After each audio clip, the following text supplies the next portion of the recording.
Good morning, YouTube, and this is my long-awaited discussion on the Constitution of the United States. We're going to discuss the Constitution in a brief overview in this video, and then in the next several videos I'm going to go into the articles individually, as well as into the amendments in broad groups. So, for the first thing, those of you who have never studied our founding documents, they're actually quite easy to read. They're in fairly plain English, although it is a bit archaic. And they are written as simple legal contracts of the time. So the Constitution itself has 7 articles, and it enumerates specific responsibilities, obligations, and empowerments given to the federal government. And that's it. If it's not in these articles, it's not covered by the federal government. Some of these articles do have subsections and subclauses, but there's not many, and they're not difficult to follow. They're mostly there for structural purpose. And once again, these are in simple English. Even the amendments are in relatively simple English, and there's only 27 of them, so it's not like this document is huge. I mean, the original Constitution is 4 pages, including signatures. So, what are these articles I'm talking about? Well, the first one is the Article of Congress. And the Article of Congress covers both the House of Representatives and the Senate. And it doesn't cover your state legislatures or any state congresses. The only thing spoken to about the state governments in the Constitution is that they will be a Republican form of government, basically being an elective republic. But the Articles of Congress also cover all of the individual powers of Congress, and even how Congress can go about running an impeachment on a member of the executive or judicial branches. The capability of impeachment is the sole and exclusive right of Congress in its entirety. So, Article 2 is the article that covers the President of the United States and the executive branch. There are 4 subsections to this article, and it covers how the powers of the President and Vice President will be enacted, what they are allowed to do as President and Vice President, and what their responsibilities are. Article 3 covers the judiciary power and the Supreme Court specifically, because no other court is established by the Constitution. All other courts are the responsibility of Congress and not the Supreme Court. So this idea that a federal judge in the state of California is a member of the Supreme Court, they are not. Article 4 discusses specific states' powers and the fact that the states will have a republic style of government. And it also gives some information about how states are to be formed and enter into the Union. Article 5 is the method of how to amend the Constitution. It's a single section. It requires 3/4 of the states to agree to the amendment in either popular votes or in a constitutional convention. And if it's in a popular vote, then you also have to have 2/3 of both houses to alter the Constitution as well.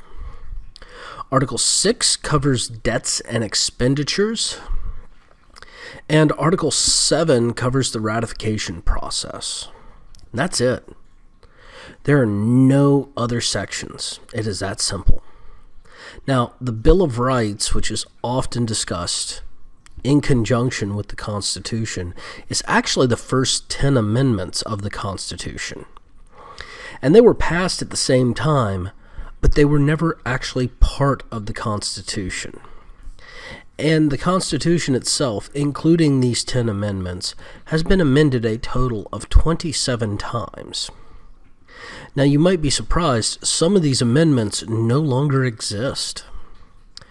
One of these amendments was an amendment on how senators are elected. One of these amendments removes the land ownership requirement for voting. I mean, many of these amendments you wouldn't think need to be amendments, but they truly are, because these were things that were required to change society at the time. Now, the entire Constitution, once again, as handwritten in traditional English script, was only 4 parchment pages long.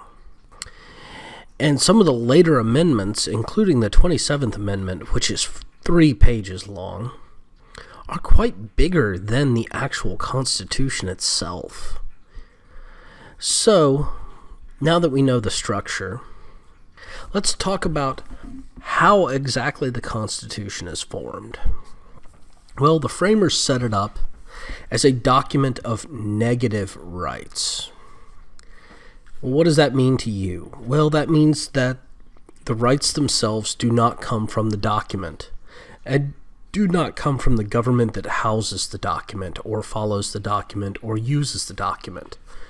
You have the rights regardless of the document. You have those rights regardless of who's in power or what they decide to do with other legislation. Those rights can't be taken away.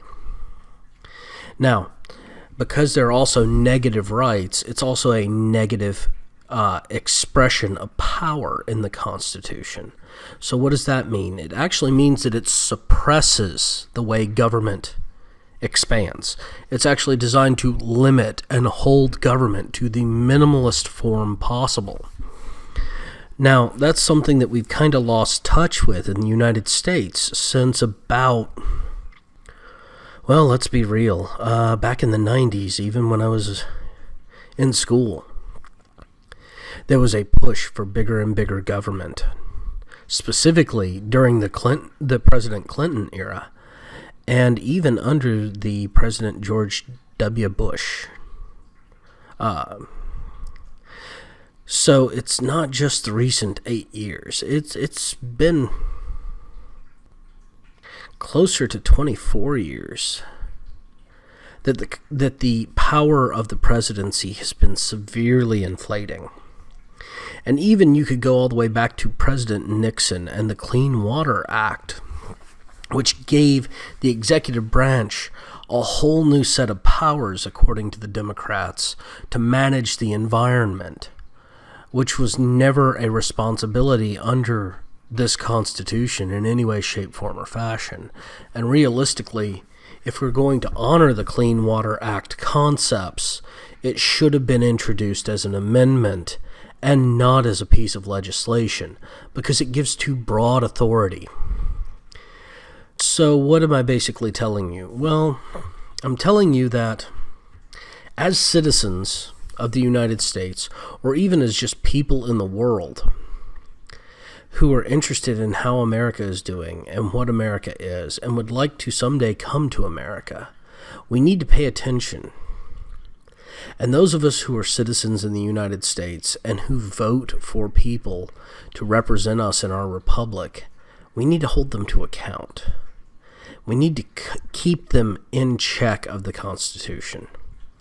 Because if we allow government overreach and public demagogues, as well as activist jurists who try to reinterpret the law and the constitutionality of something because of their feelings, we lose our constitutional republic.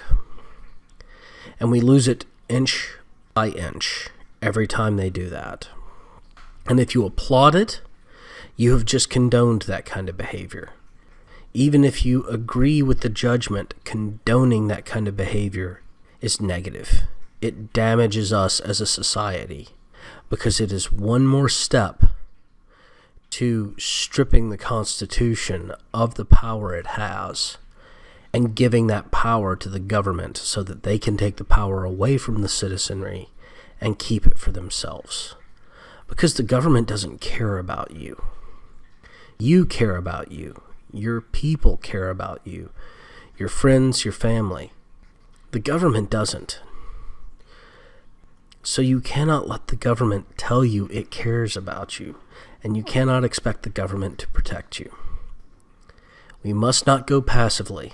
We must stand up, be heard, be counted, and ensure that our country has a strong direction of freedom and liberty.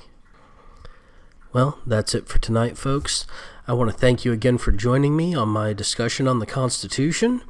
This is once again just an introduction. I will be including a link to constitutions.com, which gives the availability of the Constitution online for free. You can also see original digital scans of the Constitution, the Bill of Rights, all the amendments, and even the Declaration of Independence at the National Archives. I'm including a link to the Constitution down below. Amazon.com has a copy of the Declaration of Independence and the Constitution for around $2.99 in Kindle digital format. It includes scanned copies of each document. It also includes all 27 amendments.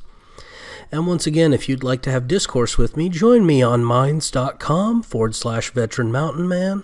If you like the programming I'm providing here on YouTube, please like and subscribe so you let me know that I'm doing the right thing. Thank you very much, and have a good day.